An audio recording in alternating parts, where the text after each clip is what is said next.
Welcome to Pastor Andrew's Inspirations. Today we will be talking about the biblical name of Absalom. Absalom, meaning father of peace, according to the Hebrew Bible, was the third son of David, king of Israel, with Maacah, daughter of Talmai, king of Geshur. In 1 Chronicles chapter 3, verse 2, and 2 Samuel chapter 3, verse 3.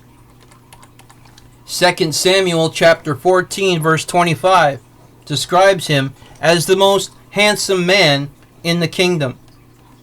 Absalom eventually rebelled against his father and was killed during the Battle of Ephraim's Wood. In 2 Samuel chapter 18, verses 1 to 17, from the Hebrew name, meaning my father, is peace.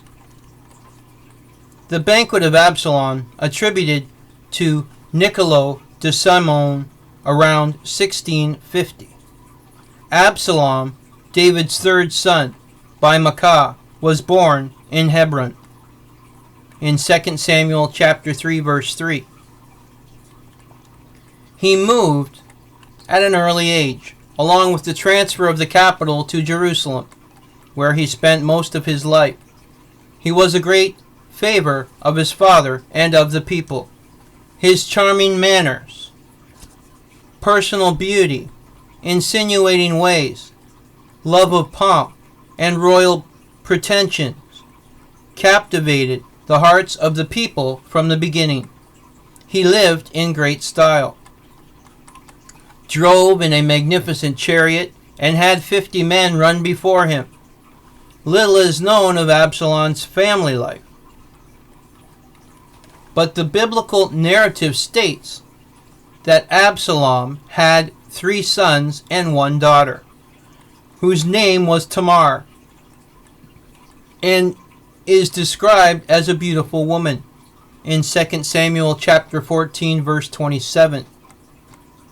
From the language of 2 Samuel chapter 18, verse 18, I have no son to keep my name in remembrance. It is implied that his sons died at an early age. Although he had no sons, 2 Chronicles chapter 11, verse 20 says that Absalom had another daughter, or granddaughter, named Maacah, who later became the favorite wife of Rehoboam. Maacah was the mother of Abijah of Judah and grandmother of Asa of Judah. She served as queen mother for Asa until he deposed her for idolatry. In 1 Kings chapter 15, verses 1 to 14, 2 Chronicles chapter 11, verses 20 to 22, and 2 Chronicles chapter 15, verse 16. Murder of Amnon. Leaf from the Morgan Picture Bible. Scenes from the life of Absalom, circa 1250. Absalom's sister, who was also called Tamar, was raped by Amnon, who was their half-brother. Amnon was also David's eldest son. After the rape, Absalom waited 2 years and then avenged Tamar by sending his servants to murder a drunken Amnon at a feast, to which Absalom had invited all the king's sons. After this murder, Absalom fled to Talmai, who was the king of Geshur and Absalom's maternal grandfather. In 2 Samuel chapter 13, verse 37, Joshua chapter 12, verse 5, and Joshua chapter 13, verse 2. It was not until 3 years later that Absalom was fully reinstated in his father's favor, and finally returned to Jerusalem. That's in 2 Samuel.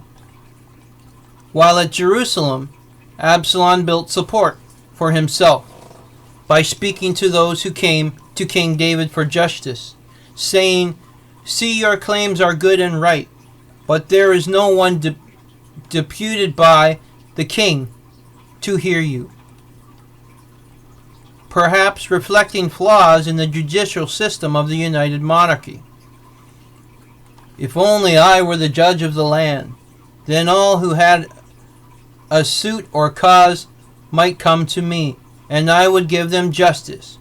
He made gestures of flattery by kissing those who bowed before him instead of accepting supplication.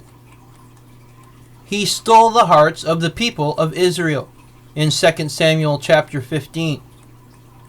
After 4 years he declared himself king, raised a revolt at Hebron, the former capital, and slept with his father's concubines.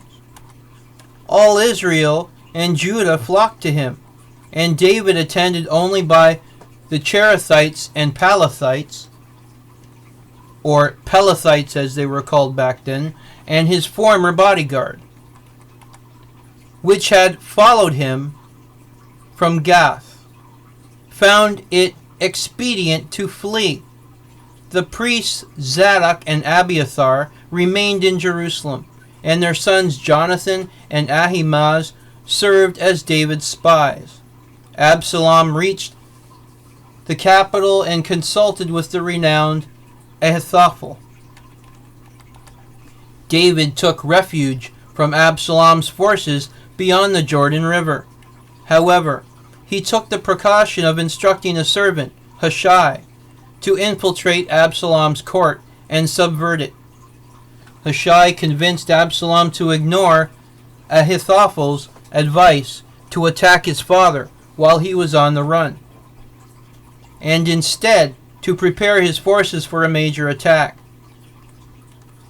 This gave David critical time to prepare his own troops for the battle.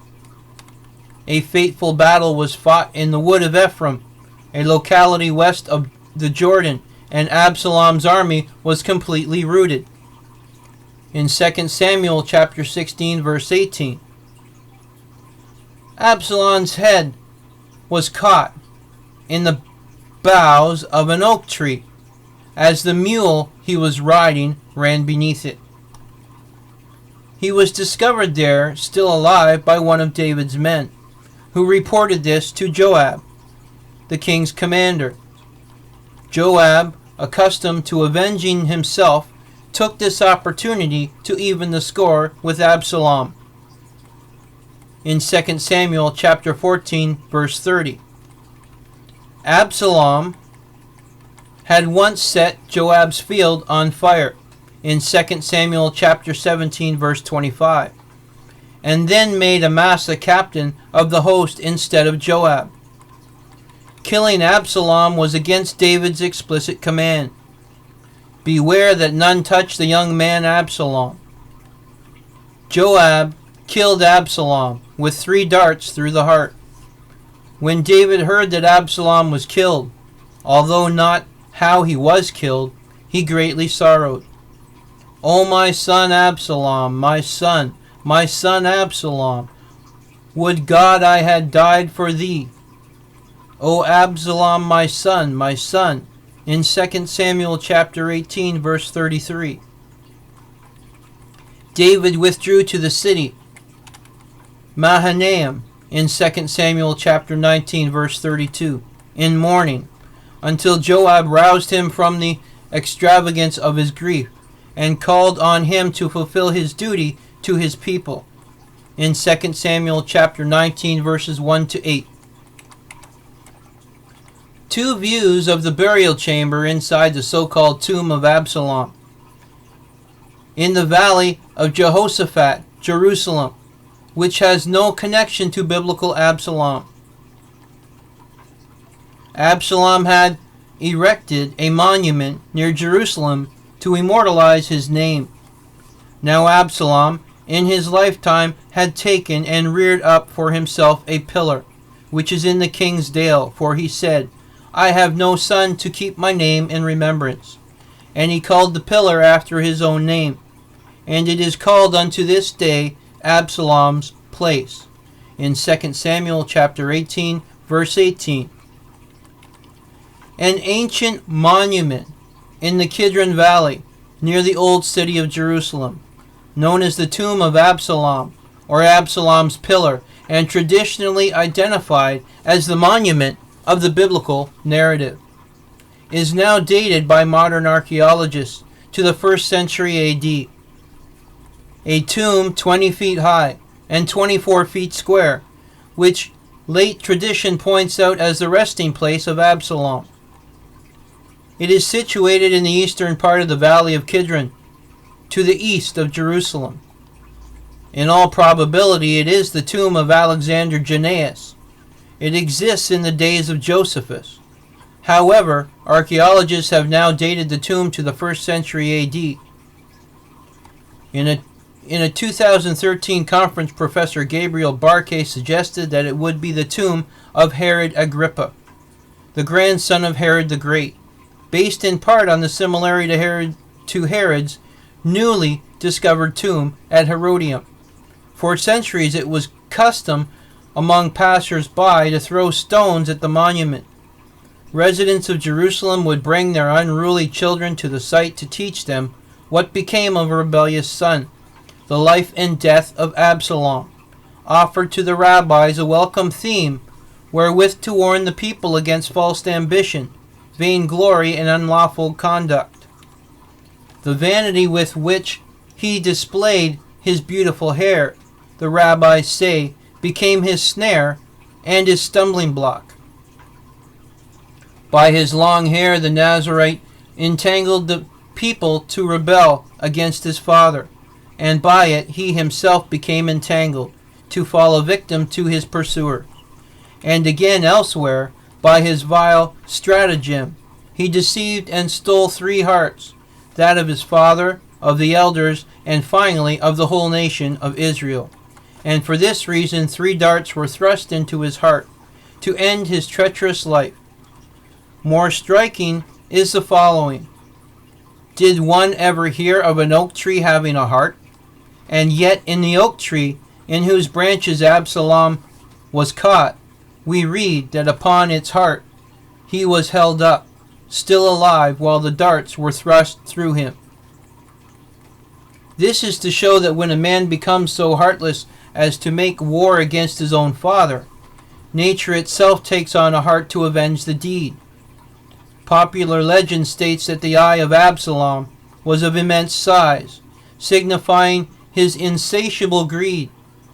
Indeed, hell itself opened beneath him, and David his father cried 7 times, my son, while bewailing his death, praying at the same time for his redemption from the 7th section of Gehenna, to which he was consigned. According to Meir, he has no share in the life to come. And according to the description of Gehenna by Joshua ben Levi, who like Dante wandered through hell under the guidance of the angel Duma, Absalom still dwells there, having the rebellious heathen in charge. And when the angels with their fiery rods run also against Absalom to smite him like the rest, a heavenly voice says, spare Absalom, the son of David, my servant. This is the biblical name of Absalom. Adonai Nisi, the Lord is our banner. God's blessings be upon us all.